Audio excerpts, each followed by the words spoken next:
Well, it's wonderful to see you again and be able to spend a little bit of time.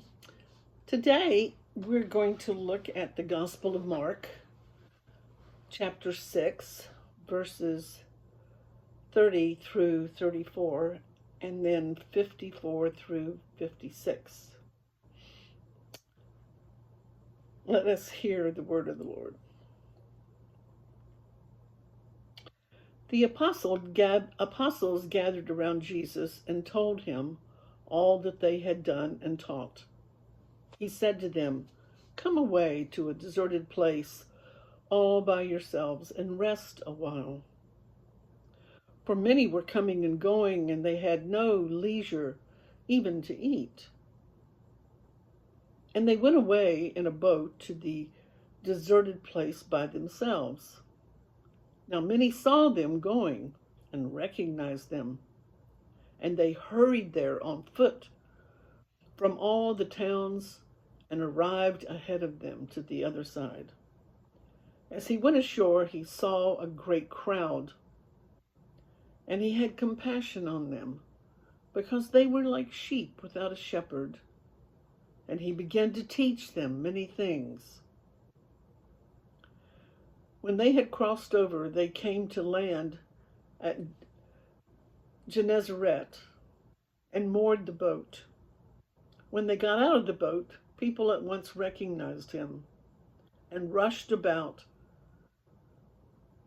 the whole region and began to bring the sick on mats to wherever they heard he was. And wherever he went, into villages or cities or farms, they laid the sick in the marketplaces and begged him that they might touch even the fringe of his cloak. And all who touched it were healed. Thanks be to God for the reading of his word and for the preaching of it.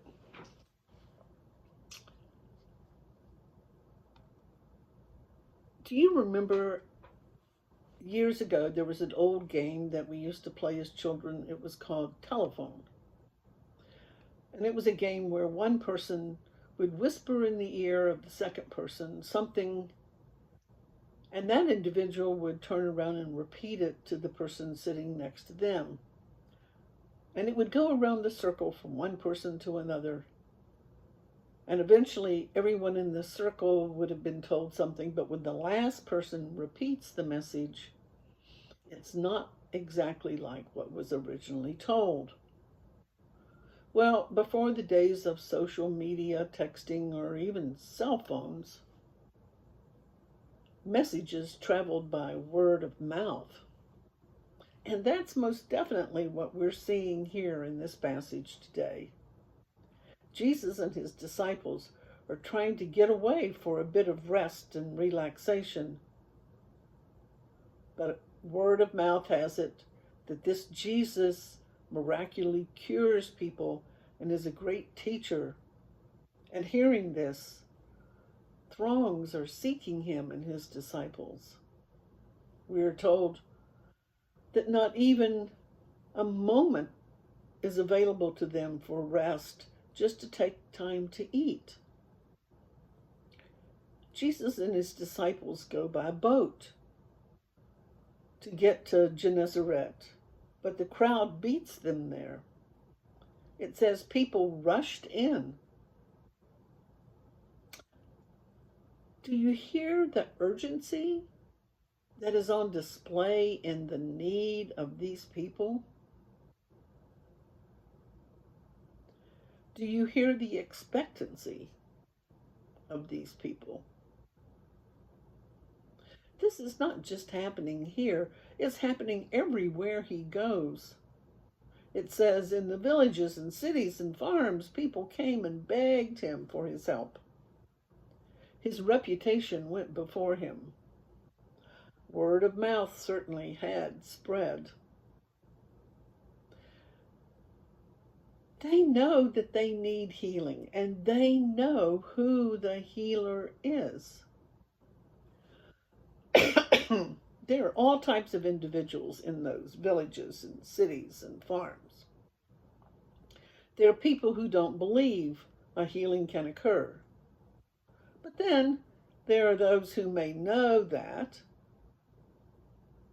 there's a healer in town and that they think he can heal, but they basically just don't care. Why don't they care? Probably because they don't think of themselves as needing anything from him.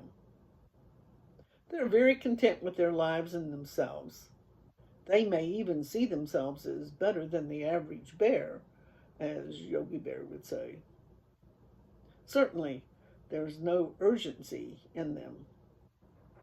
But then there are those people who may have a hint that they are not quite as put together as they would like everyone to believe, but it just seems too scary to consider what changing might involve. Fear, rather than pride, keeps those individuals at arm's length. On the other hand, we have those who have courage to recognize that they're not all that and see the opportunity to step into more. And they seek out Jesus. They want physical health, mental health, spiritual health, and he is the great physician. More is more important than disbelief or pride or fear.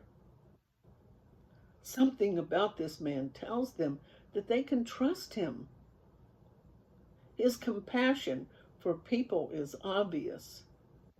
He is moved in a visceral way. It is divine pathos. He's treating all the people the same. There's no differentiation by class or education, gender or ethnicity. He has enough love and compassion for one and all.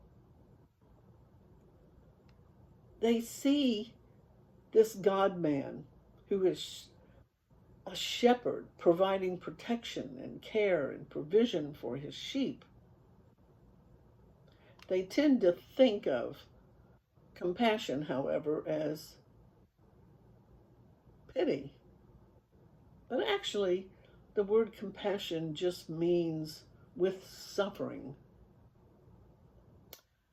Pity and with suffering are really two very different animals. Pity is something you can manage from afar, but with suffering is unconditional solidarity with one with whom you feel it. It's very up close and personal.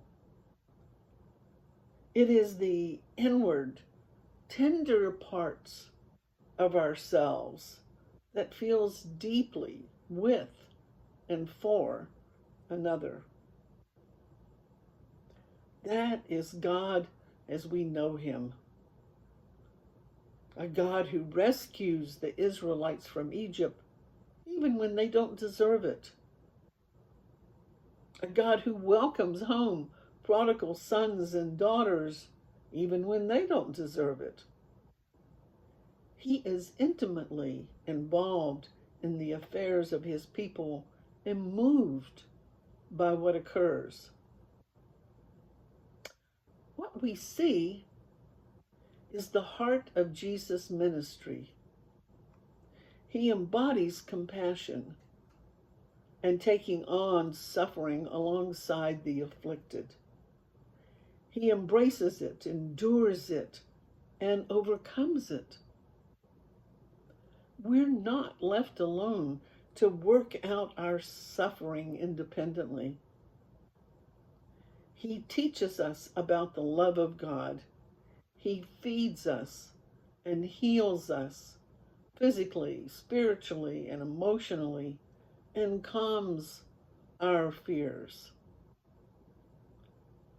We see Jesus shepherding his disciples, trying to enable them to get away to recover from their missionary work they had just completed. They're overworked and overwhelmed. God gets involved. He is sustaining, guiding his flock to places that enable them to flourish. He knows we must have balance with our doing. It must be balanced with renewing. Action requires a period of reflection and restoration for the next call to action. As sheep under the watchful eye of a loving God, we're not forgotten nor left alone. The Sea of Galilee is only 13 miles wide and 8 miles long, so it's more like a lake than a sea. And the crowd is so eager to connect that they run around on land to meet him on the other side, usurping the plans for rest.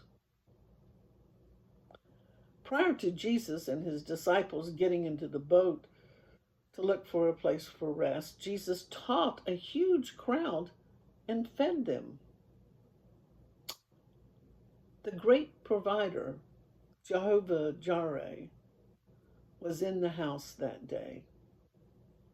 But when he gets to the other side, here his ministry takes on a different color. It's primarily healing. And in the process of that,